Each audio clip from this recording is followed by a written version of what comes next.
Billionaire CEO fell for his mother's lies about his wife and twins. 8 years later, one video exposed everything. 8 years, Danielle. 8 years I've lived believing you betrayed me. Jonathan's voice cracked as he stood on her doorstep, rain soaking through his expensive suit. 8 years thinking those children weren't mine. Danielle's face hardened as she gripped the doorframe. And you never once questioned it. Never fought for us. Just threw away your family because your mother said so. I saw the video, he whispered, his eyes filled with anguish. From the hospital. My mother threatening you, admitting she fabricated everything. The messages, the paternity test. All of it was lies. Danielle's expression faltered, shock replacing anger. What video? What are you talking about? Our children. Jonathan's voice broke completely. They're mine, aren't they? All this time. The twins appeared behind their mother, curious eyes studying the stranger at their door. Eyes that mirrored his own. Have you ever had your entire world shattered in an instant? Ever discovered that the greatest pain of your life was built on a foundation of lies? This is the story of a powerful man who trusted the wrong person and lost everything that truly mattered, and his extraordinary journey to reclaim what was stolen from him. Thank you, my amazing viewers, for helping timeless love tales grow beyond 1,000 subscribers. Your support means the world to me. Each like, comment, and share has brought us to this milestone together. I pray that God blesses you abundantly in every area of your life, that you find strength in your struggles, peace in your storms, and joy in your journey. May your homes be filled with love, your hearts with purpose, and your lives with meaningful connections. As we continue to explore these stories of redemption and second chances together, I pray you experience the same grace and restoration in your own relationships. Thank you for being part of this growing family. Your presence here is a blessing I don't take for granted. Here's to many more stories that touch our hearts and remind us of what truly matters. I'm Mr. Harrison, and today I'm sharing a story that will make you question who you trust and why. If you've ever been betrayed by someone close to you, hit that like button right now and join me for a tale of deception, heartbreak, and the long road to redemption. Jonathan Pierce stood at the floor-to-ceiling windows of his penthouse office, watching the city lights flicker to life as dusk settled over Manhattan. At 42, he had everything a man could want. A global tech empire worth billions, respect from his peers, and the kind of power that opened doors most people didn't even know existed. Everything except a family. His fingers tightened around the crystal tumbler of scotch, the amber liquid catching the fading light. 8 years. 8 years since he'd thrown Danielle out of their home, since he'd watched her walk away with their newborn twins clutched to her chest. Her face a mask of devastated dignity that still haunted his dreams. No, not their twins. Her twins. The children another man had fathered. The familiar bitterness rose in his throat, though duller now after years of repetition. He'd built Pierce Technologies into a Fortune 500 company in the aftermath, channeling his rage and hurt into 16-hour workdays and ruthless business strategies. The world saw a success story. Only Jonathan knew it was built on the ashes of what might have been. His phone vibrated against the mahogany desk behind him. Probably Melissa, his executive assistant, with another crisis that needed his immediate attention. The markets never slept, and neither did the demands of running a tech empire. But when he glanced at the screen, there was no name, just an unknown number and a text message containing nothing but a video link. Jonathan nearly deleted it. Spam was constant at his level, but something made him hesitate. An instinct, perhaps, or just the strange emptiness of this particular evening, the anniversary of the day he'd signed his divorce papers. He tapped the link. The video began with a shaky frame, clearly amateur footage shot on a smartphone. The timestamp in the corner read June 15, 2017, the day the twins were born. Jonathan's heart clenched painfully as the camera steadied on a hospital room, revealing Danielle in a bed, her face exhausted but radiant as she cradled 2 tiny bundles. "What is this?" he whispered to the empty office, unable to look away. Then his mother entered the frame. Evelyn Pierce, elegant even in the sterile hospital setting, her silver-streaked dark hair perfectly coiffed, her posture regal as always. She moved to Danielle's bedside, and the camera angle shifted slightly, as if whoever was filming had ducked behind something to avoid detection. "The nurse will be back soon," Evelyn said, her voice low but perfectly audible. "So I'll make this quick." Danielle looked up, her smile faltering. "Evelyn? I thought you were bringing Jonathan." "Jonathan isn't coming." Evelyn cut her off. "And after today, he won't be seeing you or these children ever again." The coldness in his mother's voice sent a chill through Jonathan's spine. He'd never heard her speak that way, not even during her most cutting society takedowns. On screen, Danielle's expression shifted from confusion to alarm. "What are you talking about? If you don't leave my son, I will destroy you," Evelyn said, leaning closer. "He'll believe anything I tell him. These babies will be taken from you." Jonathan's glass slipped from his fingers, shattering on the hardwood floor, but he barely noticed, transfixed by the horror unfolding before him. Danielle clutched the twins closer, tears streaming down her face. "Please, Evelyn, don't do this. Jonathan and I love each other. These are his children. They are his children," Evelyn hissed, her face contorted with a malice Jonathan had never witnessed. "But he'll never know that. Not after I show him the evidence I've created. The fake messages from your lover. The doctored paternity test. My son trusts me above all others. He always has." "Why?" Danielle sobbed, her voice breaking. "Why would you do this to your own son? To innocent children?" Evelyn straightened, smoothing her designer jacket. "Because he was supposed to marry someone from our world. Someone I chose. Not some nobody nurse from Atlanta who charmed her way into his life. He was mine before he was yours." The camera shook slightly as Evelyn turned to leave, then paused at the door. "Pack your things. By tomorrow, Jonathan will throw you out himself. And if you try to tell him the truth, I'll make sure you never see these babies again. My family has connections you can't imagine." The video ended abruptly, leaving Jonathan standing in his darkened office, surrounded by broken glass and shattered certainties. Everything he'd believed for 8 years, every bitter thought, every justification for his coldness, every night he'd lain awake nursing his betrayal, all of it built on a foundation of lies. His mother's lies, and he had believed her without question. To understand how Jonathan and Danielle's story began, we need to go back 10 years, to a chance meeting that would change both their lives forever. The annual Pierce Foundation Gala was in full swing, Manhattan's elite mingling beneath crystal chandeliers in the grand ballroom of the Plaza Hotel. Jonathan Pierce, heir to the Pierce fortune and rising star in the tech world, moved through the crowd with practiced ease, shaking hands, making the right connections, playing the role he'd been groomed for since childhood. "Jonathan, darling." His mother's voice cut through the ambient noise as she approached with a striking blonde woman in tow. "You simply must meet Vivian Aldrich. Her father sits on the board at Goldman Sachs." He recognized the setup immediately. Another of his mother's carefully vetted potential matches. Wealthy, well-connected, and thoroughly boring. "Excuse me," he said, offering a practiced smile. "I just spotted someone I need to speak with." Ignoring his mother's thinly veiled look of disapproval, Jonathan slipped away, seeking refuge on the terrace. The cool night air was a welcome relief from the suffocating politeness inside. "Not a fan of these events either?" The voice startled him.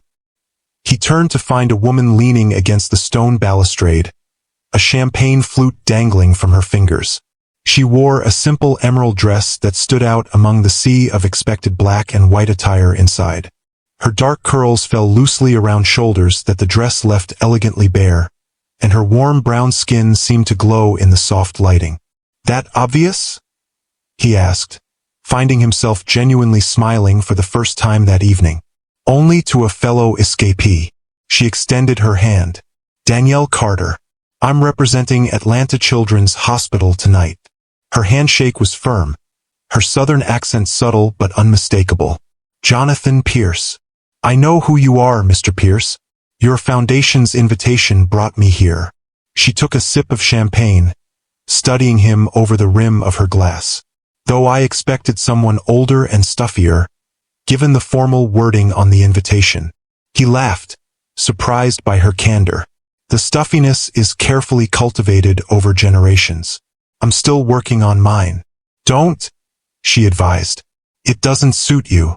Something about her directness, her complete lack of the usual deference people showed around him, was refreshingly disarming. What brings a representative from Atlanta Children's Hospital to New York? Your money, she answered bluntly, then smiled.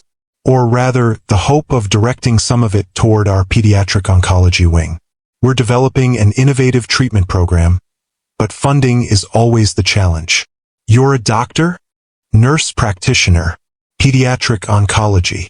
Jonathan found himself genuinely interested, a rarity at these events where conversations were usually exercises in strategic networking rather than actual communication. Tell me about this program. For the next hour, they remained on the terrace, Danielle passionately explaining the treatment protocols she was helping develop, Jonathan asking questions that revealed his quick grasp of complex concepts. Neither noticed the occasional curious glances from guests passing by, or Evelyn Pierce's increasingly narrow-eyed observation from inside. You should submit a formal proposal to the foundation, Jonathan said finally. This is exactly the kind of innovation we look to support. That's why I'm here, Danielle admitted, though I didn't expect to pitch directly to a Pierce. I'm glad you did. He found himself reluctant to end their conversation. Would you be interested in continuing this discussion over dinner tomorrow? I have some thoughts about potential technology applications that might enhance your treatment protocols. Danielle tilted her head, considering him. Is this a business dinner or something else, Mr. Pierce? Jonathan, he corrected. And honestly, both. Her smile was warm but measured. I appreciate directness. Dinner sounds lovely, Jonathan. But I should warn you. I'm only in New York for 3 more days. Then we shouldn't waste time, he replied, already knowing that 3 days wouldn't be enough. What began as a 3-day visit extended to a week, then 2. Jonathan arranged for Danielle to meet with the Pierce Foundation's Medical Advisory Board, securing preliminary approval for her program while finding every excuse to spend time with her.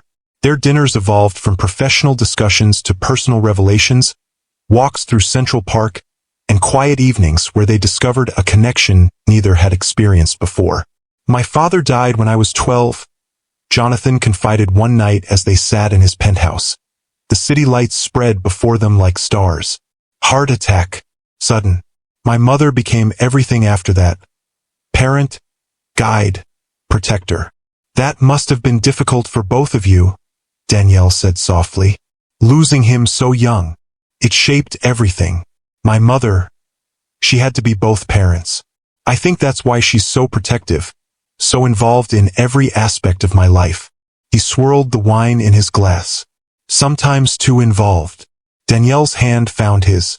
She loves you, even if her methods might be a bit much sometimes. What about your family? He asked, eager to shift the focus. My parents still live in the same house in Atlanta where I grew up. Dad's a high school history teacher. Mom runs a small bakery. They're simple people with big hearts. Her smile was fond. They taught me that what you do matters more than what you have. They sound wonderful. They are. Nothing like your world of galas and boardrooms. She looked around the luxurious penthouse. Sometimes I feel like I've stepped into a different universe here. Does it bother you? The differences?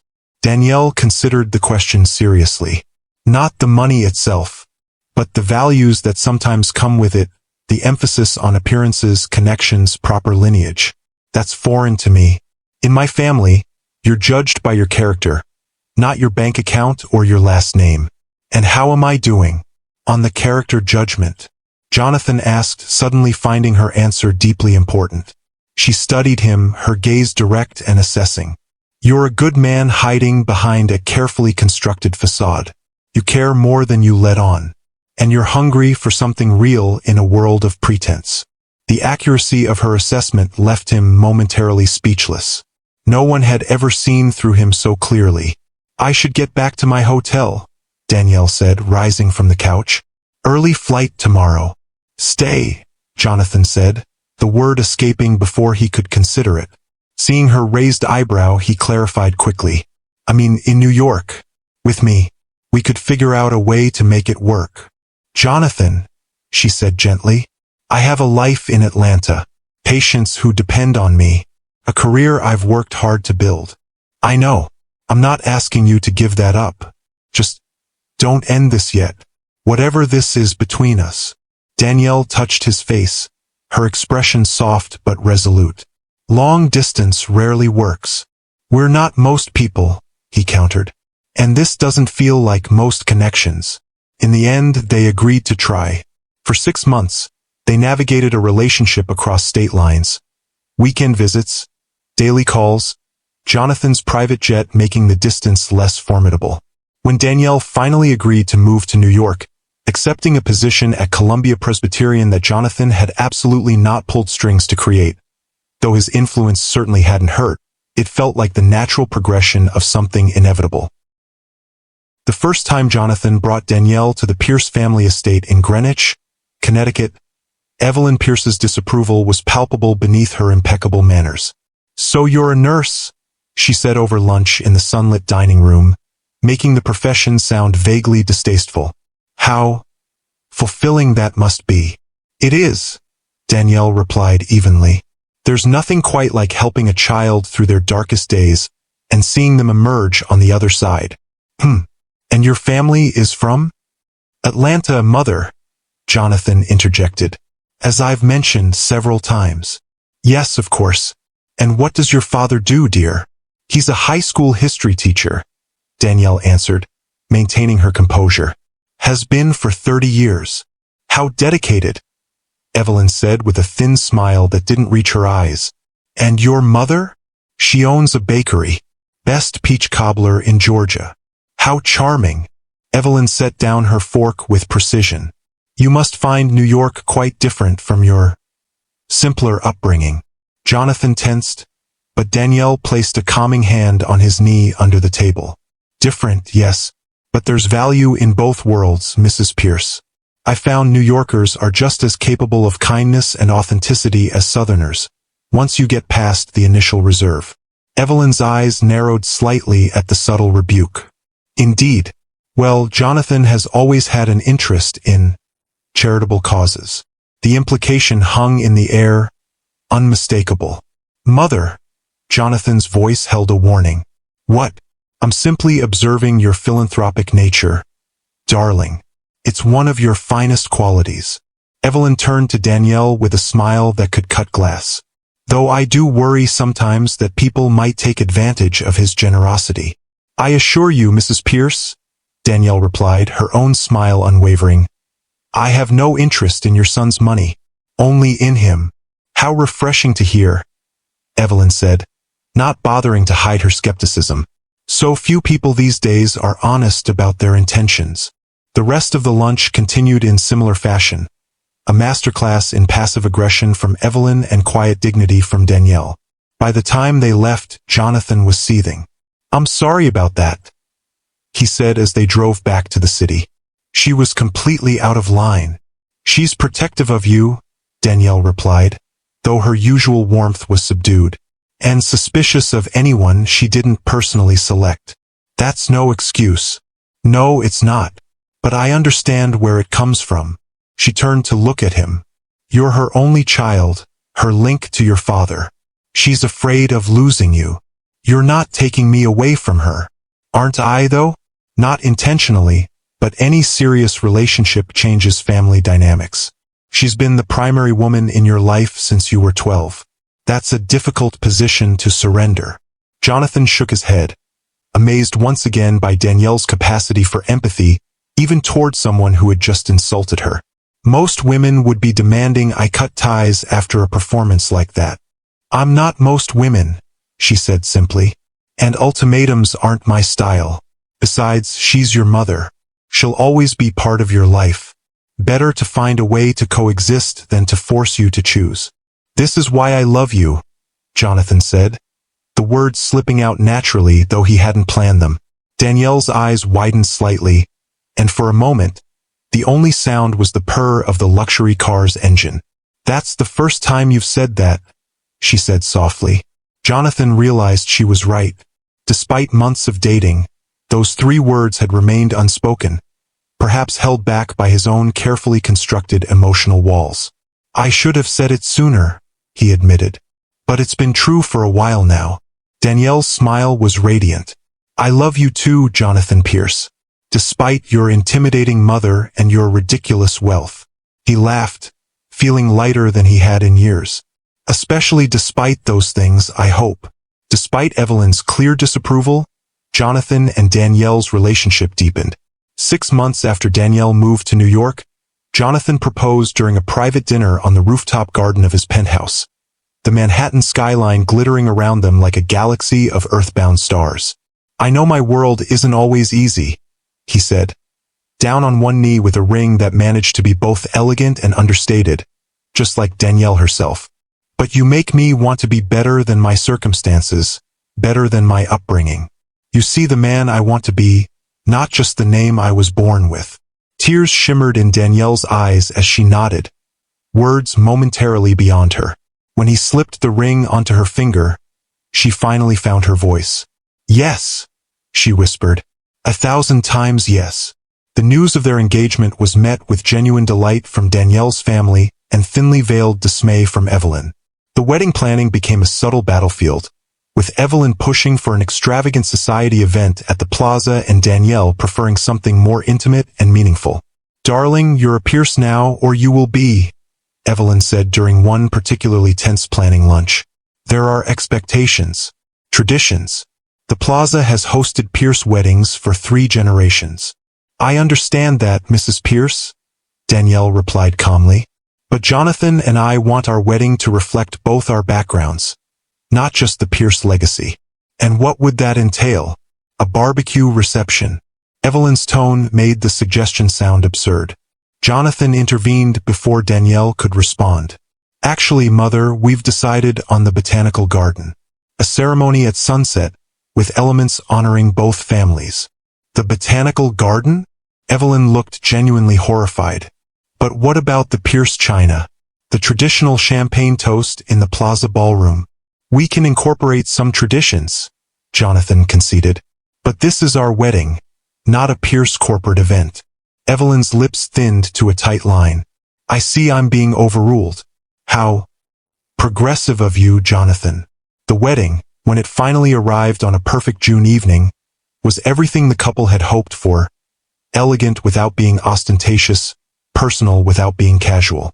Danielle's father, a tall man with the same warm eyes as his daughter, walked her down an aisle lined with soft lights and scattered rose petals. Her mother had indeed provided peach cobbler alongside the traditional wedding cake, a detail that delighted everyone except Evelyn, who managed a tight smile for photographs but spent most of the evening looking as though she'd bitten into something sour. "She'll come around," Danielle assured Jonathan during their first dance. "Give her time." But time only seemed to deepen Evelyn's resentment. As the newlyweds settled into married life, she found subtle ways to undermine their relationship, dropping casual mentions of Jonathan's ex-girlfriends from suitable families, questioning Danielle's career choices, suggesting that perhaps they were rushing things by not enjoying a longer period as just the 2 of you. Then came the announcement that changed everything. "We're pregnant," Danielle revealed during a family dinner at the Greenwich estate, her face glowing with happiness. "Due in June." Jonathan couldn't contain his joy, lifting his wife from her chair in a celebratory embrace. "We just found out yesterday. Twins, Mother. Can you believe it? Twins." For a moment, just a moment, something dark flashed across Evelyn's face before she composed herself into a smile that didn't quite reach her eyes. "How unexpected," she said carefully. "Twins. My goodness. We're still processing it ourselves," Danielle admitted, her hand resting protectively over her still flat stomach. "But we're thrilled." "Of course you are," Evelyn said, her voice oddly flat. "Congratulations." Later, as they prepared to leave, Evelyn pulled Jonathan aside while Danielle was in the powder room. "Twins are a tremendous responsibility," she said, her voice low and urgent, "especially for someone with Danielle's background. She's used to working, to having her own career. Is she prepared to be a proper mother to Pierce heirs? Mother. Jonathan's tone held a warning. Danielle will be an amazing mother, and I'll be right there with her. We're partners in this, as in everything. Of course, darling. I'm simply concerned. The Pierce name carries certain expectations. These children will need proper guidance, proper connections from the start. They'll have love, Jonathan said firmly. That's what they'll need most. Evelyn patted his cheek in a gesture that felt more condescending than affectionate. Love is important, of course. But it isn't everything, Jonathan. Blood and legacy matter too. The pregnancy progressed smoothly, though Danielle suffered from more severe morning sickness than typical, a common occurrence with twins. Jonathan was attentive to a fault, rearranging his schedule to attend every doctor's appointment, reading every book on expectant fatherhood he could find, and converting one of the penthouse's spare bedrooms into a nursery that managed to be both tasteful and whimsical. Evelyn, meanwhile, maintained a polite distance, sending expensive baby gifts but declining invitations to help with nursery preparations or attend the small baby shower Danielle's colleagues organized.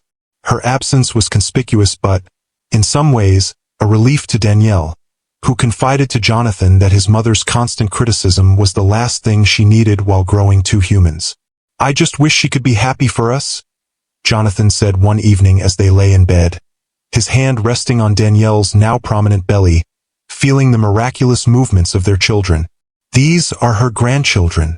Some people struggle with change, Danielle replied, always more generous in her assessment of Evelyn than Jonathan himself could manage. A baby, let alone two, represents a massive shift in family dynamics. She's probably afraid of being sidelined. You're too forgiving, he said, pressing a kiss to her temple. Not forgiving, just trying to understand. Danielle winced as one of the twins delivered a particularly enthusiastic kick. Besides, once these little ones arrive, she'll fall in love with them. How could she not? As Danielle's due date approached, Jonathan found himself increasingly torn between work obligations and his desire to be constantly available. Pierce Technologies was in the final stages of a major acquisition, requiring his presence in endless meetings and negotiations. Danielle insisted he continue with his professional responsibilities. The babies aren't coming for another 3 weeks, she assured him. Finish your deal. I'm fine. Which was why Jonathan was in Tokyo, finalizing the acquisition details, when Danielle went into premature labor. The frantic call came at 3 a.m. local time, Danielle's voice tight with pain. Jonathan, it's happening. Now, the doctor says it's normal with twins. But, she broke off with a gasp that made his heart clench. I'm coming home, he said immediately, already reaching for his phone to call for the company jet. Right now. Hold on, sweetheart. Your mother is taking me to the hospital, Danielle managed between controlled breaths. She was having tea with Margaret Whitfield across the street when my water broke. Talk about timing. Despite his complicated feelings about his mother, Jonathan felt a surge of gratitude that Danielle wouldn't be alone. Thank God. Tell her I'm on my way. I'll be there as soon as humanly possible. Just be safe, Danielle said. We'll be waiting for you. The 14-hour flight was the longest of Jonathan's life, each minute stretching endlessly as he imagined Danielle going through labor without him. His mother sent periodic text updates. At hospital now. Doctors say everything progressing normally. Epidural administered. But they were clinical, devoid of the emotional reassurance he craved. By the time his car pulled up to the hospital entrance, Danielle had been in labor for nearly 16 hours. He raced through the corridors, directed by nurses to the maternity ward, his heart pounding with equal parts excitement and fear. The scene that greeted him when he burst into Danielle's room was not what he expected. Rather than finding his wife still in the throes of labor, he discovered her propped up in bed, exhausted but radiant, cradling 2 tiny bundles. His mother sat in a chair by the window, her expression unreadable. Jonathan. Danielle's voice was hoarse but joyful. You made it. Come meet your children. He approached the bed almost reverently, overwhelmed by the sight of the tiny faces peering out from their blankets. One with eyes already open, regarding the world with what seemed like solemn curiosity, the other peacefully asleep. A boy and a girl, Danielle said softly. Noah and Naomi. They're perfect, Jonathan whispered, carefully taking the baby boy as Danielle offered him. Absolutely perfect. For a moment, the world narrowed to just the four of them. Jonathan, Danielle, and these miraculous new lives they'd created together. He barely registered his mother's presence until she spoke. I should give you some privacy, Evelyn said, rising from her chair. I'll come back tomorrow when you've had some rest. Thank you for being here, Mother, Jonathan said, genuine gratitude in his voice. For taking care of Danielle when I couldn't be here. Something flickered across Evelyn's face. An emotion he couldn't quite identify. Of course, darling. That's what family does. After she left, Jonathan settled carefully onto the edge of Danielle's bed. One arm around his wife, the other cradling their son while she held their daughter. I'm so sorry I wasn't here, he said, pressing a kiss to her temple.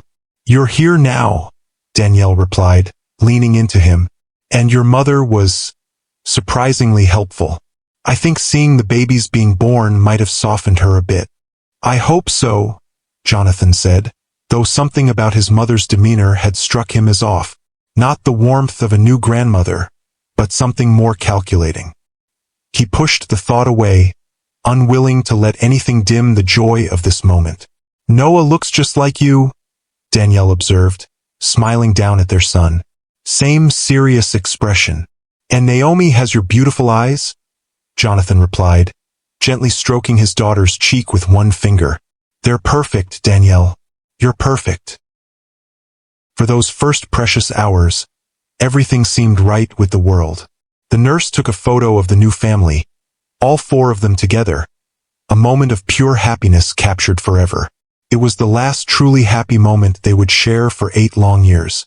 The next morning, Jonathan arrived at the hospital with flowers and a small stuffed animal for each baby, eager to bring his family home. He found Danielle dozing lightly, the twins asleep in their hospital bassinets. Not wanting to wake her, he settled into the chair beside her bed, content to watch over them all. He didn't notice his mother's arrival until she was standing in the doorway, her expression grave. Jonathan, she said quietly, we need to talk. Outside, please. Something in her tone sent a chill through him. He followed her into the hallway, closing Danielle's door softly behind him. What is it, Mother? Is something wrong? Evelyn's face was composed, but her eyes held an unusual intensity. There's no easy way to say this, so I'll be direct. I have reason to believe the twins may not be yours. The words hit him like a physical blow. What? That's absurd. I wish it were. Evelyn opened her handbag and withdrew an envelope. I've had suspicions for some time. Danielle's frequent late nights at the hospital. Her insistence on keeping her phone locked. The calls she would take in another room. She's a nurse practitioner in pediatric oncology, Jonathan said, anger beginning to rise. Of course she has late nights and private calls about patients. That's what I hoped too, Evelyn continued, her voice gentle but firm. But then I found these. She handed him the envelope. Inside were printouts of text messages, apparently from Danielle's phone, to someone saved as M. The exchanges were intimate, unmistakably romantic, with references to secret meetings and a shared future. This can't be real, Jonathan said, though doubt had begun to creep in. Where did you get these? From her phone, last night while she was sleeping. I know it was an invasion of privacy, but my concern for you outweighed my scruples. Evelyn placed a hand on his arm. There's more, Jonathan. I had a private investigator follow her 3 months ago. There are photos. The second envelope contained images of Danielle entering a hotel, followed by a tall man whose face wasn't clearly visible. Another showed them embracing in what appeared to be a restaurant. This doesn't prove anything, Jonathan insisted, though his voice lacked conviction. She could have been meeting a colleague, a friend. I've already arranged for a paternity test, Evelyn interrupted. The lab technician is a friend of Margaret Whitfield's son. He took samples from the babies last night with the pretense of routine newborn screening. The results came in this morning. The third envelope contained what appeared to be official lab results, indicating that Jonathan could not be the biological father of either twin. He stared at the paper, feeling as though the floor had dropped away beneath him. This can't be right. There must be some mistake. I wish there were, Evelyn said, her voice softening with apparent sympathy. I didn't want to believe it either. But the evidence is clear, Jonathan. She's deceived you. These children, they're not Pierce heirs. Jonathan leaned against the wall, his mind racing. Could it be true? Had Danielle really betrayed him so completely? The woman who had seemed so genuine, so loving, who had looked into his eyes just yesterday and placed his children in his arms. But the evidence was there in black and white. The messages, the photos, the paternity test, and his mother had never lied to him. Not once in his life. She had been his rock, his constant, the one person who had always protected him, even when her methods were overbearing. What do I do? He asked, his voice hollow. Evelyn squeezed his arm. You know what you have to do, darling. For your own dignity. For the Pierce name. When Jonathan re-entered Danielle's hospital room, she was awake, smiling as she gazed at the twins. Her smile widened when she saw him, then faltered as she registered his expression. Jonathan? What's wrong? He closed the door behind him, his movements mechanical. How long? How long what? Confusion clouded her face. How long have you been seeing him? The father of your children. Danielle's expression shifted from confusion to shock. What are you talking about? You're their father. Don't lie to me. The words exploded from him, louder than he intended. One of the twins, Naomi, startled and began to cry. I have the messages, Danielle, the photos, and the paternity test. What paternity test? Danielle's face had gone pale. Jonathan, you're not making any sense. He threw the envelopes onto the bed. It's all there. Every message to your lover. Every secret meeting. And the proof that these children aren't mine. Danielle stared at the papers, then back at him, her eyes wide with disbelief. These aren't my messages. I've never sent these. And I've never been with anyone but you, Jonathan. Never. The paternity test doesn't lie, he said coldly. Then the test is wrong. Or it's been falsified. Danielle struggled to sit up straighter, wincing from the pain of her recent C-section. Jonathan, look at them. Look at Noah. He has your eyes, your chin. These are your children. For a moment, doubt flickered through him. He glanced at the twins, at the son who did indeed seem to have his features. But then the image of those text messages, those photos, the official-looking lab results swam before his eyes. I want you out of my house, he said, his voice flat. As soon as you're discharged, I'll have my lawyers draw up a settlement. You won't want for anything financially, but I never want to see you again. Jonathan, please, Danielle begged, tears streaming down her face. This is insane. I've never been unfaithful to you. Never. Someone is setting me up. Who, Danielle? Who would do that? His voice was razor-sharp with pain. She hesitated, and in that moment of silence, understanding dawned in her eyes. Your mother. Jonathan, think about it. She's never wanted me in your life. She's never accepted me. Don't you dare blame my mother for your betrayal, he snapped, though something cold settled in his stomach. She's been nothing but supportive since the babies were born. Has she? Or has she been waiting for the perfect moment to drive us apart? Danielle reached for his hand, which he jerked away. Jonathan, I love you. Only you. I would never do this to you, to us. Please, just listen. I've heard enough. He stepped back, hardening himself against her tears, against the tiny voice in his head questioning whether this could all be a terrible mistake. My lawyer will contact you about the settlement and custody arrangements. Custody? Danielle's voice broke. You're throwing me out, but you want custody of children you just claimed aren't yours? The contradiction hit him, but he pushed through it. You'll have primary custody. I'm not a monster, but they'll be provided for, regardless of their paternity. It's the right thing to do. The right thing to do is to trust your wife, Danielle said, her voice steadying despite her tears. To believe the woman who has loved you faithfully for years over manufactured evidence that conveniently appeared in your mother's hands. But Jonathan was already retreating emotionally and physically. The pain was too raw, the evidence too damning, and the lifelong habit of trusting his mother too deeply ingrained. Goodbye, Danielle. 3 days later, Danielle stood in the foyer of the penthouse they had shared, the twins in their carrier seats beside her, a suitcase containing the essentials for her and 2 newborns at her feet. Her face was pale with exhaustion and grief, her body still recovering from major surgery, but her spine was straight as she faced Jonathan one last time. "This is a mistake you will regret for the rest of your life," she said quietly. "Not because of what you're doing to me, but because of what you're doing to your children, to yourself." Jonathan remained impassive, though it took every ounce of his control. "The car is waiting to take you to the airport. The house in Atlanta has been prepared. Everything you need will be provided. I don't want your houses or your money, Jonathan. I want you to wake up and see what's happening." She searched his face for any sign of the man she had married.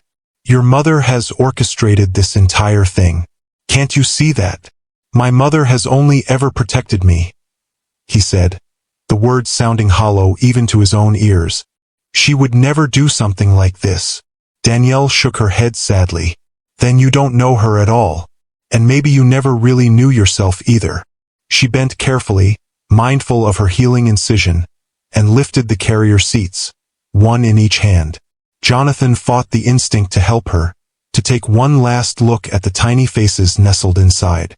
Instead, he opened the door, signaling to the waiting security personnel to assist with her luggage. "Goodbye, Jonathan," Danielle said, pausing at the threshold. "When you finally see the truth, and someday you will, I hope you can forgive yourself. Because despite everything, I already forgive you." With that, she walked out of his life, taking with her everything that had ever truly mattered to him, though he was too blind with pain and betrayal to realize it yet. The door closed behind her with a soft click that somehow sounded like the end of the world. If you've ever made a devastating mistake based on lies from someone you trusted, hit that like button. And if you believe that truth always finds a way to surface, no matter how deeply it's buried, subscribe to Timeless Love Tales with Mr. Harrison for more stories that will touch your heart and perhaps change how you see the people in your own life. The days following Danielle's departure passed in a blur of numbness for Jonathan. He threw himself into work with a single-minded intensity that alarmed even his most ambitious executives.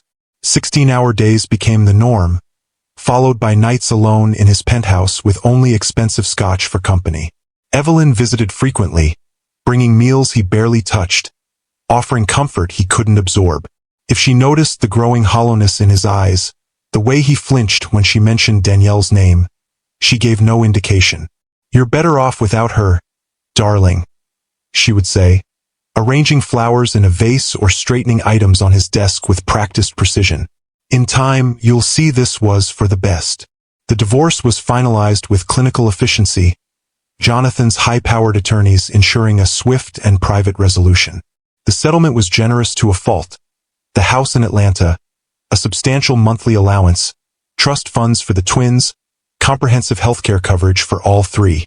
Danielle accepted it all without negotiation or comment, her own attorney simply stating that her client wished to move forward with minimal conflict. Jonathan told himself this was further proof of her guilt. An innocent woman would have fought harder, would have demanded her day in court to clear her name. He ignored the voice that whispered she might simply be protecting the children from a public spectacle, or that perhaps she knew him well enough to understand that nothing would change his mind once it was set. The only communication he received directly from Danielle was a brief note accompanying the signed divorce papers. "These children are yours, Jonathan. Someday you'll know that truth. Until then, I will raise them to be kind, honest, and strong. Everything their father could have been if he hadn't let fear override love. They will know they were wanted and cherished, even if not by both parents. That much, at least, I can give them." He burned the note after reading it, watching the paper curl and blacken in the fireplace, telling himself it was just another manipulation from a woman who had already proven herself a consummate liar. Months passed, then years. Pierce Technologies expanded globally under Jonathan's relentless leadership. He acquired competitors, pioneered new technologies, amassed a fortune that made his inherited wealth seem modest by comparison. The business press called him brilliant, ruthless, visionary. In private circles, he became known as the billionaire with the Midas touch and the frozen heart. Women came and went in his life, sophisticated, beautiful, and ultimately temporary. None were allowed close enough to see past the carefully constructed facade of the successful CEO. None were permitted to ask about the photograph he kept locked in his desk drawer, the only one he hadn't destroyed after the divorce. The hospital picture of the four of them, taken in those few hours of ignorant bliss before his world imploded. Evelyn remained a constant presence, though their relationship had subtly shifted. Where once he had sought her approval and guidance, now he merely tolerated her involvement in his life. Something fundamental had broken between them, though neither acknowledged it directly. She continued to arrange his social calendar, to represent the Pierce family at charity events he couldn't be bothered to attend, to remind him of his obligations to their shared legacy. And if sometimes, late at night, he found himself wondering about two children growing up in Atlanta, whether the boy still had his serious expression, whether the girl had her mother's smile, he pushed those thoughts away with another glass of scotch and another acquisition proposal to review. Until the night of the anniversary. 8 years to the day since he had signed the divorce papers, ending a chapter of his life he had spent nearly a decade trying to forget. The video that shattered everything. The confrontation with his mother that revealed the depth of her betrayal. And now, standing on Danielle's doorstep in the pouring rain, face to face with the woman he had wronged so completely, Jonathan felt as though he were seeing clearly for the first time in 8 years. 8 years, Danielle. 8 years I've lived believing you betrayed me. His voice cracked as rain soaked through his expensive suit. 8 years thinking those children weren't mine. Danielle's face hardened as she gripped the doorframe. And you never once questioned it. Never fought for us. Just threw away your family because your mother said so. I saw the video, he whispered, his eyes filled with anguish. From the hospital. My mother threatening you, admitting she fabricated everything. The messages, the paternity test. All of it was lies. Danielle's expression faltered, shock replacing anger. What video? What are you talking about? Our children. Jonathan's voice broke completely. They're mine, aren't they? All this time. The twins appeared behind their mother, curious eyes studying the stranger at their door. Eyes that mirrored his own. Noah was tall for 8, with Jonathan's serious set to his mouth and analytical gaze. Naomi stood slightly behind her brother, protective and wary, but with unmistakable Pierce features. The high cheekbones, the determined chin. Looking at them was like seeing his own childhood photographs brought to life, with touches of Danielle's warmth softening the aristocratic Pierce angles. Mom? Noah asked, his voice carrying the slight southern lilt he must have acquired growing up in Atlanta. Who is this? Danielle hesitated, clearly struggling with how to handle this unexpected situation. This is an old friend of mine, from New York. Why don't you two go finish your homework while we talk? Is he why you're crying?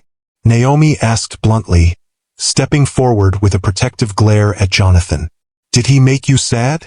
It's complicated, sweetheart, Danielle said gently. Please give us a few minutes. The twins retreated reluctantly, Naomi casting one last suspicious glance over her shoulder before they disappeared down the hallway. You should come in, Danielle said finally, stepping back from the door. Before you catch pneumonia. The house was modest but warm, filled with evidence of a happy childhood. Framed artwork clearly created by small hands, photographs of the twins at various ages, bookshelves overflowing with children's literature and educational materials. It was nothing like the sterile luxury of Jonathan's penthouse, and all the better for it. You have 5 minutes to explain, Danielle said, leading him to a small kitchen and handing him a towel. And then you're leaving. I won't have you disrupting their lives on a whim. It wasn't a whim, Jonathan said, running the towel over his dripping hair. I received a video last night, anonymous, from the hospital, the day the twins were born. He pulled out his phone, still protected in its waterproof case, and placed it on the counter between them. You need to see this. Danielle's hands trembled slightly as she picked up the phone. Jonathan watched her face as she played the video, saw the color drain from her cheeks as she heard Evelyn's threats, her admission of fabricating evidence, her cruel determination to separate mother from children. Who recorded this? She whispered when it ended. I don't know. A nurse, maybe. Someone who witnessed what my mother did and kept the evidence all these years. Jonathan's voice was raw with emotion. Danielle, I can't begin to apologize for what I did, for what I believed, for what I put you through. No, she agreed, her voice steady despite the tears in her eyes. You can't. But they're mine, he said, the words half statement, half question. Noah and Naomi. They're my children. They've always been yours, Jonathan. I told you that 8 years ago, when you were throwing us out of your life. Danielle set the phone down carefully. But biology doesn't make you their father. Being there for them would have made you their father. Loving them, raising them, showing up for the nightmares and the triumphs and everything in between. That's what makes a parent. Each word was a deserved blow, landing with precision on the wounds already opened by his own guilt and regret. I know, he said simply. I know I failed them, failed you, and nothing I can do will ever make up for that. Then why are you here? Danielle asked, genuine curiosity in her voice. What do you want, Jonathan? A chance, he said, the word barely audible. Not forgiveness, I haven't earned that. Not to disrupt the life you've built. Just a chance to know them, to be something in their lives, if they'll have me. Danielle studied him, those warm brown eyes seeing through him just as they always had. And your mother? What about her? I confronted her with the video this morning. She admitted everything. The memory of Evelyn's face as she finally acknowledged her deception still burned in his mind. Our relationship may never recover. I'm not sure I want it to. She's still your mother, Danielle said, surprising him with her lack of vindictiveness. That doesn't disappear, even after what she did. How can you be so understanding, after everything she took from you? From us? Danielle sighed, leaning against the counter. 8 years is a long time, Jonathan. Long enough to work through a lot of anger. Long enough to realize that bitterness only hurts the person holding on to it. She glanced toward the hallway where the twins had disappeared. And I had them. Every day, I had living reminders of the good that came from us. Even if the us didn't survive. Jonathan followed her gaze, imagining the countless moments he had missed. First steps, first words, first days of school. All the ordinary miracles of childhood, lost to him forever. What do we do now? He asked quietly. That depends, Danielle replied. Are you here for a visit? Or are you here to stay? Because those children have never had a father figure in their lives. I won't let you waltz in, get their hopes up, and disappear when it gets difficult or when your mother decides to interfere again. I'm here to stay, Jonathan said without hesitation. In whatever capacity you'll allow. I've already instructed my COO to handle day-to-day operations at Pierce Technologies. I've rented a house nearby. I'm prepared to be here, to be present, for as long as it takes. Surprise flickered across Danielle's face. You've already made these arrangements? Before even speaking to me? I needed you to know I was serious, he explained. That this isn't impulsive or temporary. I've spent 8 years building an empire that means nothing compared to what I threw away. I won't make that mistake again. Danielle was quiet for a long moment, considering. Finally, she said, we take this slowly, very slowly. The twins know nothing about you except that their father isn't in the picture. Introducing you as their biological father immediately would be too disruptive. I understand, Jonathan agreed, hope beginning to flicker in his chest. However you think is best. You'll meet them as my friend first. Someone from my past who's moved to the area. We'll see how they respond to you, how consistent you are in showing up. Her expression was resolute. And at the first sign that you're going to hurt them, or that your mother is interfering again, it ends. Immediately. Agreed, Jonathan said, knowing he was being offered far more than he deserved. Thank you, Danielle, for even considering this. I'm not doing it for you, she said, echoing her words from their phone conversation. I'm doing it for them. They deserve to know where they come from, even if that person wasn't there when they needed him. The sound of footsteps in the hallway signaled the twins' return. They appeared in the kitchen doorway, curiosity evident on their young faces. Mom, Noah asked, is everything okay? Danielle straightened, composing herself. Yes, sweetheart, everything's fine. This is Mr. Pierce. He's an old friend who's just moved to Chapel Hill, and he stopped by to say hello. Jonathan found himself frozen, overwhelmed by being so close to his children for the first time in 8 years. They were no longer the tiny, helpless newborns he had briefly held, but real people with personalities and histories he knew nothing about. Hello, he managed, his voice steadier than he felt. It's nice to meet you both. Are you really from New York? Naomi asked, her directness so reminiscent of Danielle that it made his heart ache. Mom lived there before we were born. She says it's loud and the buildings touch the sky. They do, Jonathan confirmed, finding his footing. Some of them, anyway. I lived there most of my life. Why'd you move here? Noah's question was more measured, his gaze assessing in a way that reminded Jonathan painfully of himself. I needed a change, Jonathan said, opting for a simplified truth. New York is exciting, but sometimes you realize what's really important isn't in skyscrapers or boardrooms. What's a boardroom? Naomi asked. It's where business people have meetings, Noah informed her with the slightly superior air of an older sibling, though they were the same age. Right? Jonathan nodded, a small smile forming despite the emotional turmoil still churning inside him. That's right. Very boring meetings, usually. Mr. Pierce works in technology, Danielle explained, watching the interaction carefully. He develops computer systems and software. Noah's interest visibly increased. Like coding? We're learning Python in my after-school program. Exactly like coding, Jonathan confirmed, seizing on this unexpected connection. Python is an excellent language to start with.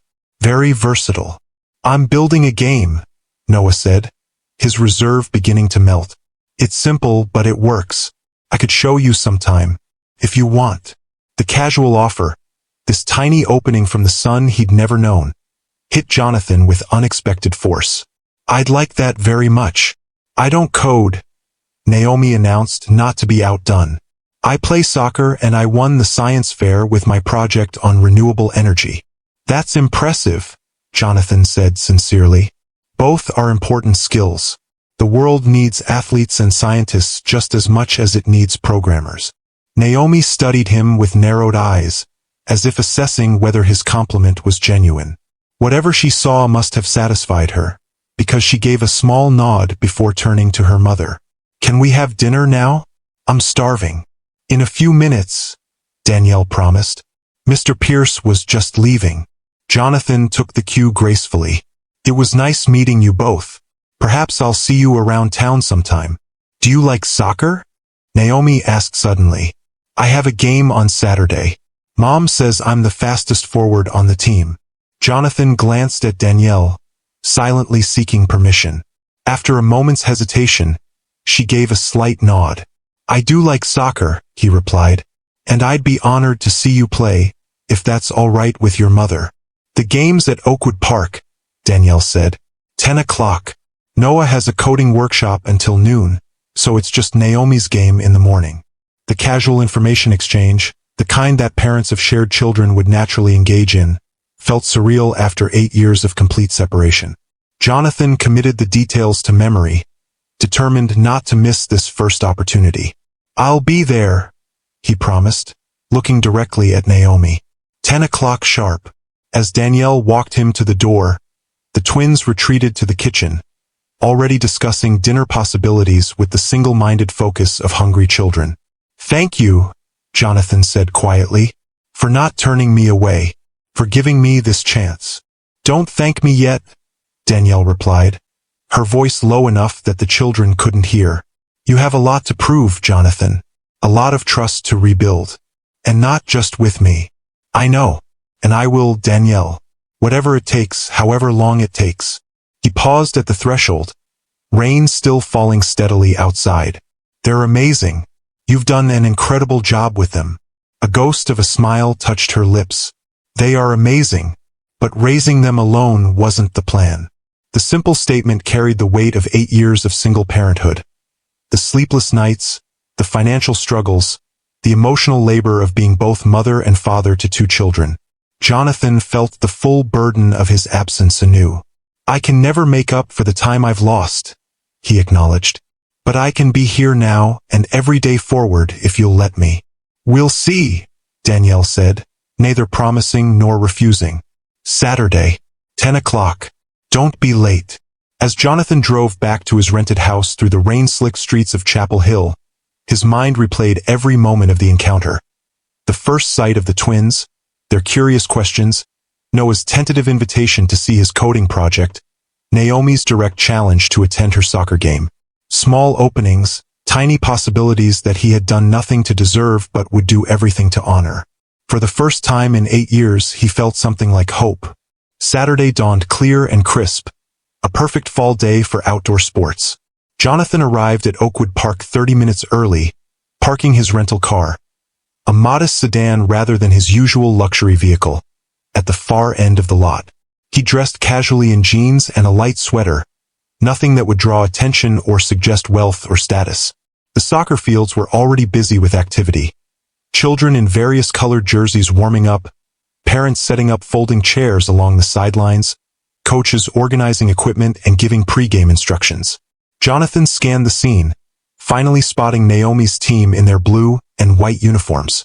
And there she was, his daughter, stretching with her teammates, her dark hair pulled back in a practical ponytail, her face serious with pre-game concentration.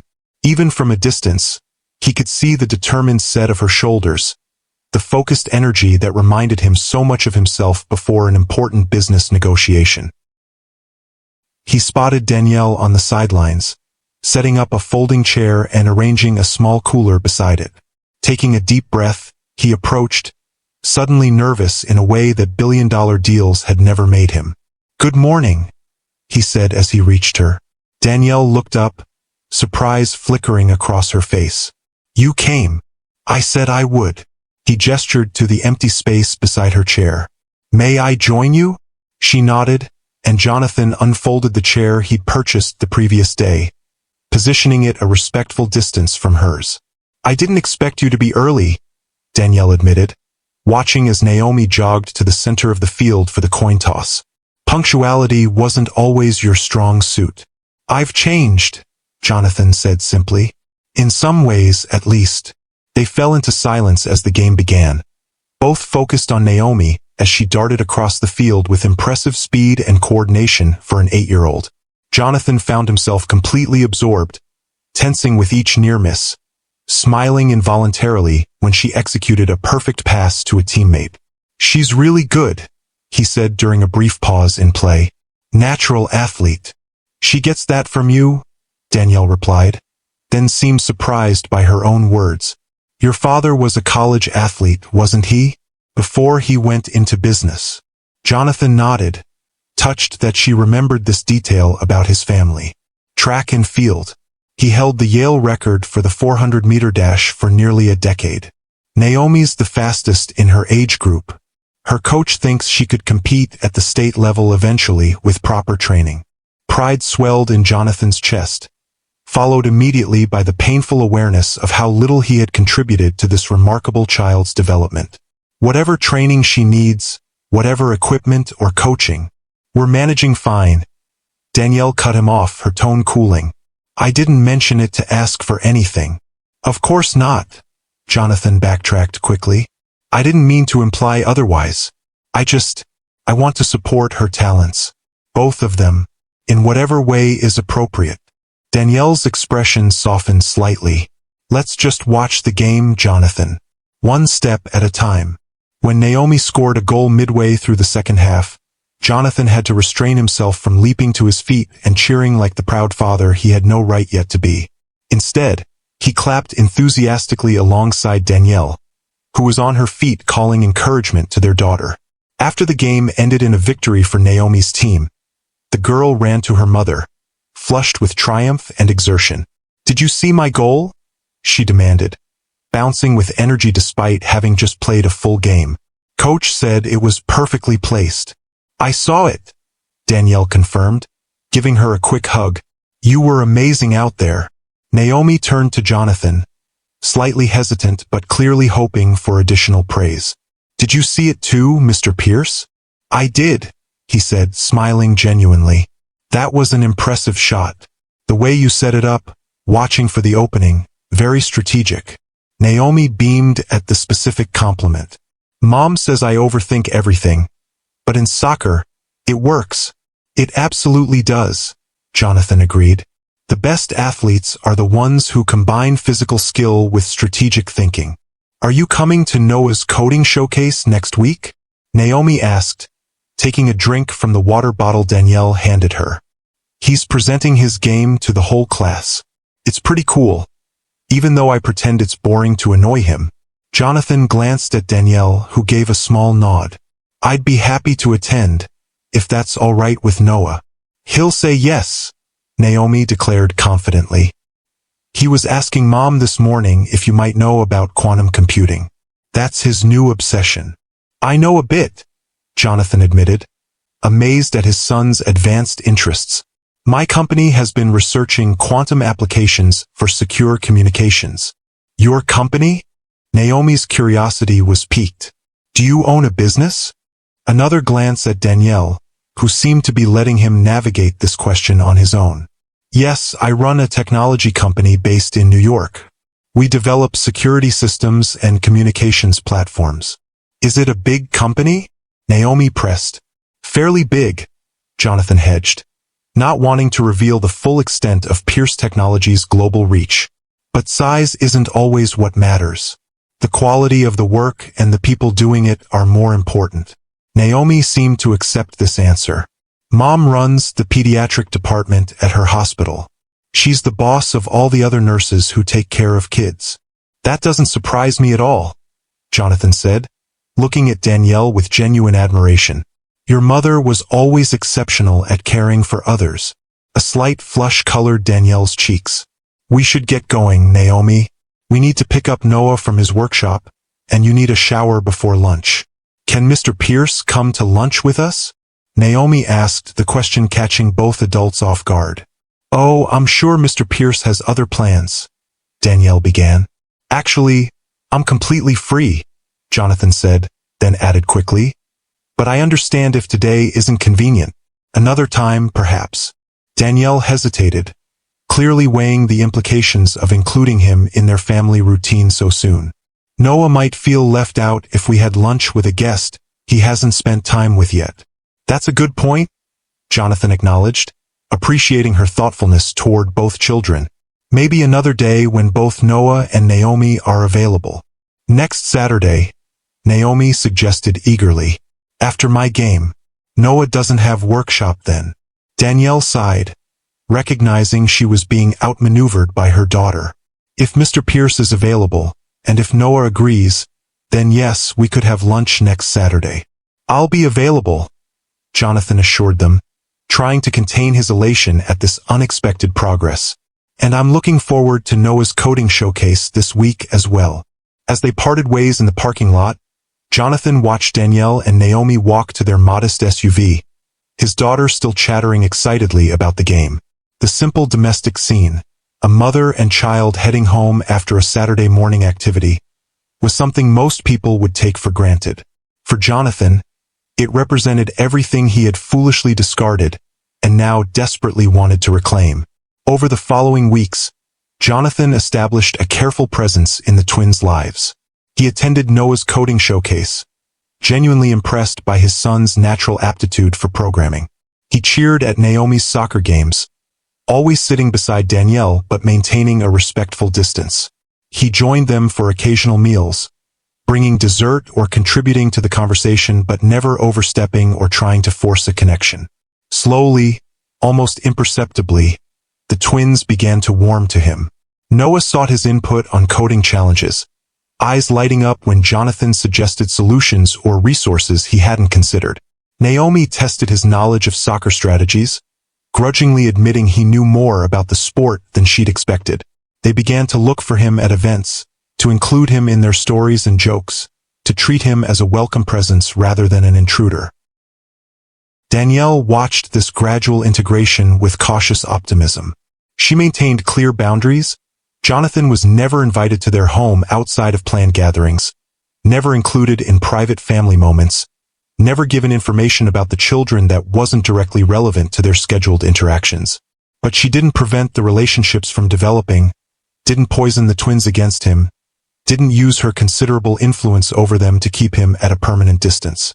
One evening, after Jonathan had joined them for dinner at a local restaurant and bid the twins goodbye, Danielle walked with him to his car. "They're starting to ask questions," she said without preamble, "about who you really are, why you've suddenly appeared in our lives."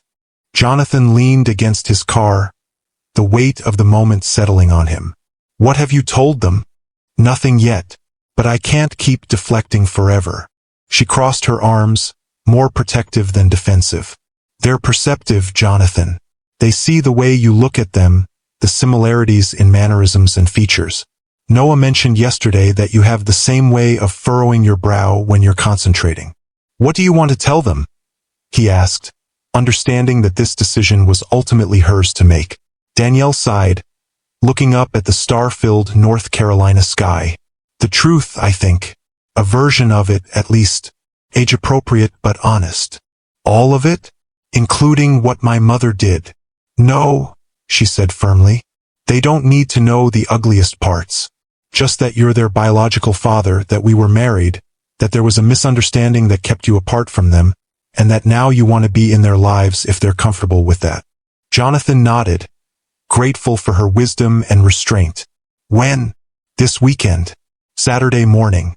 They don't have activities, and it gives them the rest of the weekend to process."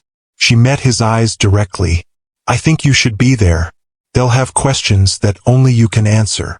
The prospect was terrifying and exhilarating in equal measure. "I'll be there. Whatever they need to hear from me. Questions, explanations, apologies. I'm ready." "Are you?" Danielle challenged gently. "Because once we open this door, Jonathan, there's no going back. They might reject you. They might be angry. They might need time. Are you prepared for all of those possibilities?" "I am," he said with quiet certainty. "I've spent 8 years living with the consequences of walking away. I can handle whatever comes next, as long as I'm not walking away again." Saturday arrived with a weight of anticipation that made Jonathan's normally steady hands shake as he drove to Danielle's house. They had agreed to have the conversation in familiar surroundings where the twins would feel safe and secure. Danielle met him at the door, her expression a complex mixture of resolve and apprehension. "They're in the living room. I've told them we have something important to discuss, but nothing specific yet." Jonathan nodded, taking a deep breath to steady himself. "How are they?" "Curious. A little nervous." She studied him for a moment. "Are you ready for this?" "As ready as I'll ever be," he admitted. The twins were seated on the couch, their posture mirroring each other's tension. They looked up as the adults entered, their young faces serious and expectant. "Noah, Naomi," Danielle began, sitting in an armchair across from them while Jonathan remained standing. "You know that Mr. Pierce and I have known each other for a long time, from before you were born." They nodded, watching her intently. "What you don't know is exactly how we knew each other." She took a deep breath. "Jonathan, Mr. Pierce, and I were married. He is your biological father." The silence that followed was absolute. Noah's eyes widened, darting between the adults as if searching for confirmation that this wasn't some elaborate joke. Naomi's face went completely still, her expression unreadable. "Why didn't you tell us before?" Noah finally asked, his voice small but steady. "It's complicated," Danielle said carefully. "When you were born, there was a misunderstanding, a very serious one, that led to your father and I separating. He's been living in New York while we've been here." "But why didn't he visit us?" Naomi demanded, anger beginning to spark in her eyes. Why didn't he call or write or anything? Jonathan stepped forward, knowing this question was his to answer. Because I made a terrible mistake, he said simply.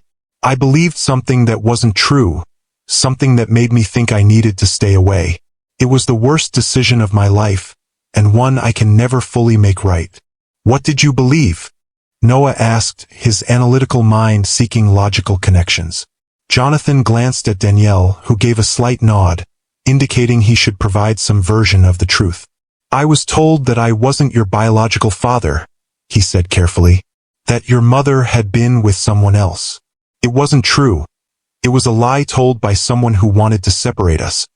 But I believed it without questioning, without fighting for the truth. Who lied? Naomi pressed, her directness unwavering. Another glance at Danielle, who subtly shook her head.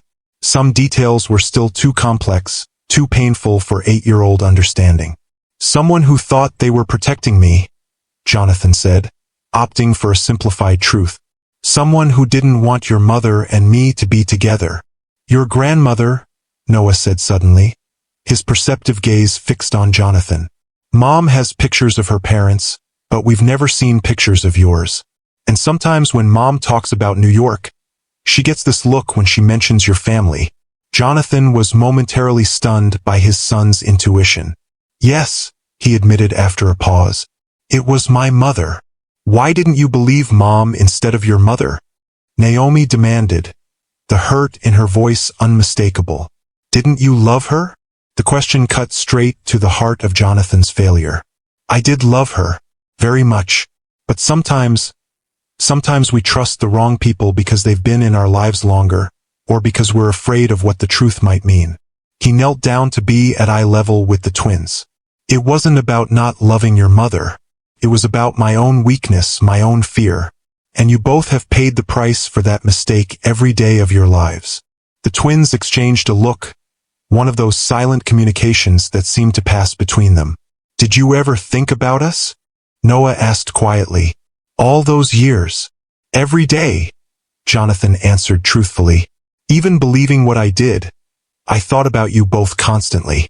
Wondered what you were like, what you were doing, whether you were happy. But you didn't try to find out, Naomi pointed out, her logical mind as sharp as her brother's. Not until now. No, Jonathan acknowledged. I didn't. And that's another mistake I'll have to live with. What changed?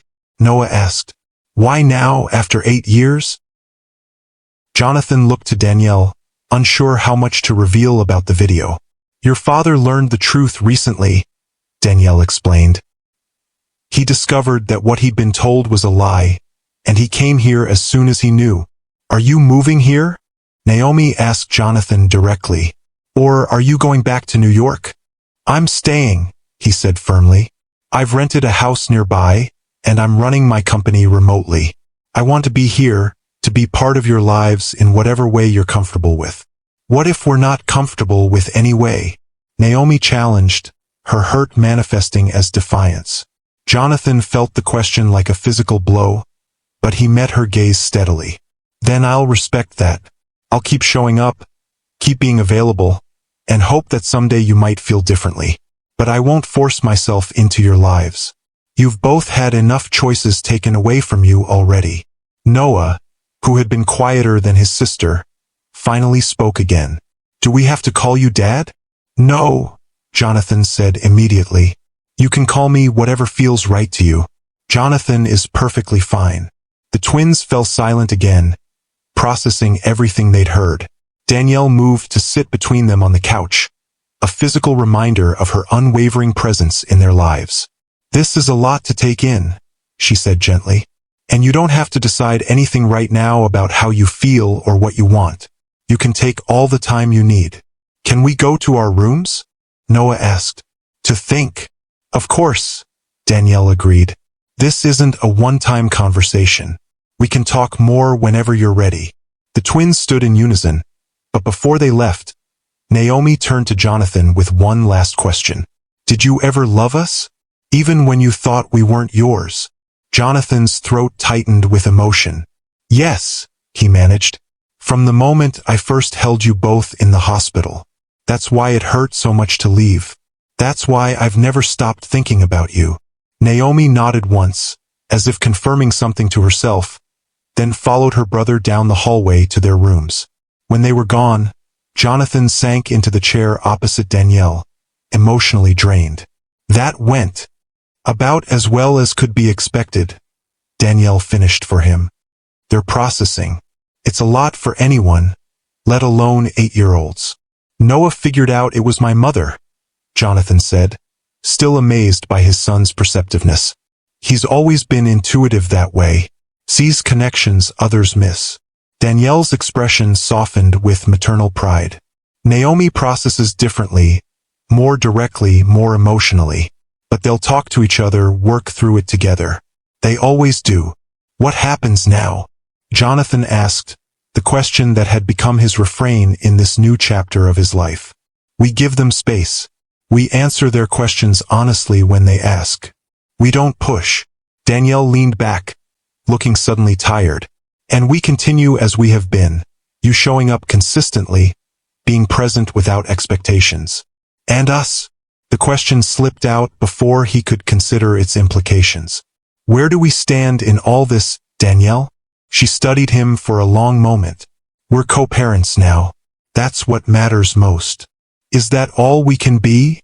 He asked quietly. For now? Yes. Her tone was gentle but firm. 8 years is a long time, Jonathan. We're different people now. And there's still so much hurt, so much trust to rebuild. I understand, he said, and he did. He had no right to expect more, to hope for a rekindling of what he had so carelessly destroyed. Co-parents it is. The weeks that followed were challenging as the twins adjusted to the revelation of Jonathan's identity. Noah retreated into quiet observation, watching Jonathan carefully during their interactions, asking occasional pointed questions about his life, his work, his absence. Naomi alternated between curiosity and defiance, testing boundaries, challenging his commitment with last-minute invitations or sudden changes of plans. Jonathan weathered it all with patient consistency. He never missed an event, never showed frustration at Naomi's tests, never pushed Noah for more than he was ready to give. He answered every question honestly, acknowledged every hurt without defensiveness, and slowly, incrementally, began to earn their trust. The first breakthrough came 2 months after the revelation, when Noah called him Dad for the first time. It happened casually, almost accidentally, as they worked together on a coding project. Dad, can you look at this function? I think there's a bug in the loop. The word hung in the air between them, Noah suddenly freezing as he realized what he'd said. Jonathan kept his reaction measured, not wanting to make the moment heavier than it needed to be. Let me see, he said, leaning over to examine the code, giving Noah space to process his own slip. After a moment, Noah relaxed and continued with the project as if nothing momentous had occurred. But something had shifted. A door had opened that couldn't be closed again. Naomi took longer, holding on to Jonathan with deliberate precision, a small act of independence that he respected. Her breakthrough came differently, not through words but through action. It was Parents' Day at her school, an event where students showcased their work for family members. Danielle had warned Jonathan that Naomi might not want him to attend, that it might be too public a declaration of their relationship before she was ready. But the night before the event, as they finished dinner at Danielle's house, he was now occasionally invited for family meals. Naomi looked up from her plate. Parents' Day starts at 9 tomorrow, she said matter-of-factly. I'm presenting my science project on sustainable energy at 9:30. You should be there by 9:15 to get a good seat. Jonathan exchanged a surprised glance with Danielle before responding carefully. I'd be honored to attend, Naomi. 9:15 it is. The next day, as he sat beside Danielle in the school auditorium, Naomi took the stage with her project. After explaining her research and demonstration, she concluded with a simple statement that brought tears to Jonathan's eyes. I'd like to thank my mom for helping me gather materials, and my dad for reviewing my research methodology. Science runs in the family, I guess. It was a small acknowledgement but a public one. A choice she had made freely, without pressure or expectation. After the presentation, when Naomi joined them in the audience, she slipped her small hand into Jonathan's for the briefest moment before taking her seat. No words were necessary. If you've ever witnessed the power of a child's forgiveness, hit that like button right now. And if you believe that it's never too late to right a wrong, to rebuild what was broken, subscribe to Timeless Love Tales with Mr. Harrison for more stories that remind us of our capacity for redemption. As months passed, a new family dynamic gradually emerged. Jonathan remained in Chapel Hill, dividing his time between remote management of Pierce Technologies and his growing relationship with the twins. He purchased a home not far from Danielle's, creating a space where the children felt comfortable and welcome, with rooms decorated to their preferences and areas dedicated to their interests. Evelyn remained in Greenwich, her relationship with Jonathan fundamentally altered by her deception. They spoke occasionally, stilted conversations that never touched on the past but focused on practical matters. The family foundation, business connections, her health. She had not yet met the twins again, though Jonathan had made it clear that someday, when they were ready and if they were willing, that door remained open. They deserved to know their grandmother, he told Danielle one evening as they sat on her porch after the twins had gone to bed. A co-parenting discussion having evolved into a more personal conversation. Despite everything she did. That's their choice to make, Danielle replied. When they're older, when they can understand the complexity of what happened. She asks about them, Jonathan admitted. Sends gifts I keep in storage, waiting for the right time. If there ever is one. There might be, Danielle said, surprising him with her lack of bitterness. Time has a way of healing wounds we thought would be permanent. He studied her in the soft porch light, this woman who had every reason to hate him and his family, yet somehow had found the grace to allow him back into her life, into their children's lives. How did you do it? He asked suddenly. Raise them alone all those years? Build your career? Create this beautiful life without becoming bitter or broken? Danielle considered the question seriously. I had help, my parents, friends, colleagues who became like family. And I had Noah and Naomi. Every time I looked at them, I saw purpose, not loss. She smiled slightly. Don't misunderstand. There were plenty of nights I cried myself to sleep, plenty of moments I was angry enough to burn the world down. But that's not what they needed from me. They needed stability, joy, a mother who saw them as blessings, not burdens. You're remarkable, Jonathan said simply. I don't know that I would have had that strength. You never had to find out, she pointed out, but without accusation. And now you don't have to. You're here. You're showing up. That's what matters now. As the one-year anniversary of Jonathan's return approached, he found himself reflecting on the extraordinary journey from that rainy night on Danielle's doorstep to the present. The twins now moved comfortably between both homes, spending weekends and some weeknights with him, while maintaining their primary residence with Danielle. They called him Dad without hesitation, included him in school events and activities, sought his advice and attention with the natural expectation of children who knew they were loved. His relationship with Danielle had evolved too, from the initial wariness to a genuine friendship built on mutual respect and shared purpose. They consulted each other on parenting decisions, presented a united front to the children, and occasionally enjoyed adult conversations that had nothing to do with co-parenting and everything to do with rediscovering each other as people.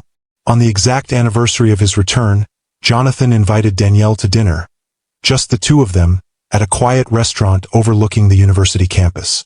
She accepted with only slight hesitation, arranging for the twins to spend the evening with friends. 1 year, he said as they settled at their table. Sometimes it feels like yesterday, sometimes like a lifetime ago. A lot has changed, Danielle agreed, looking elegant in a simple dress that reminded him of the emerald one she'd worn the night they met. The twins have certainly adjusted better than I ever expected.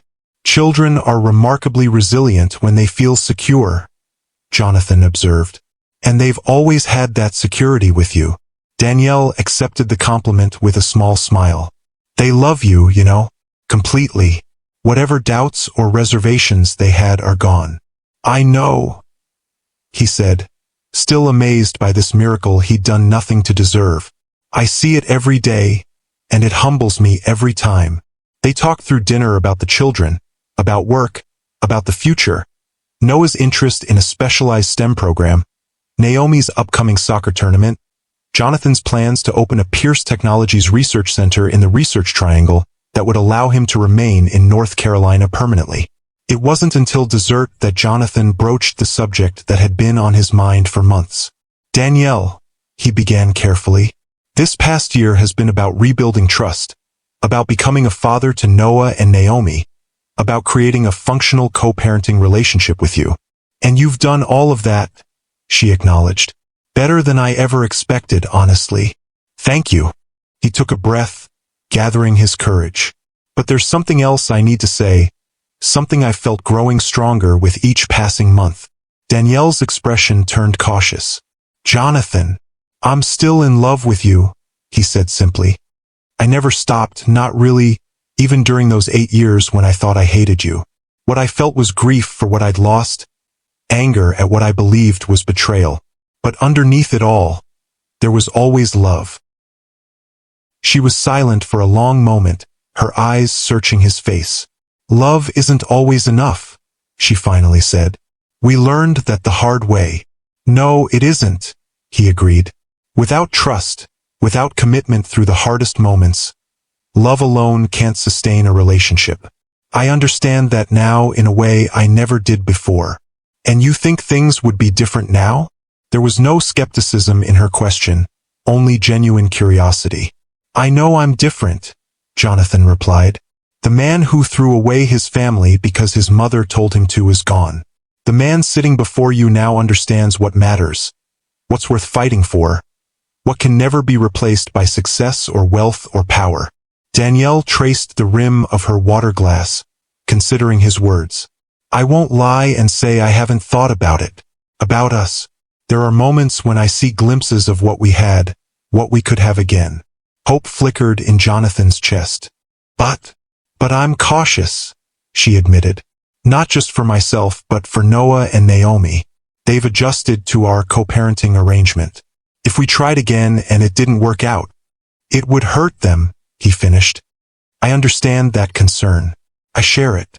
"So where does that leave us?" Danielle asked.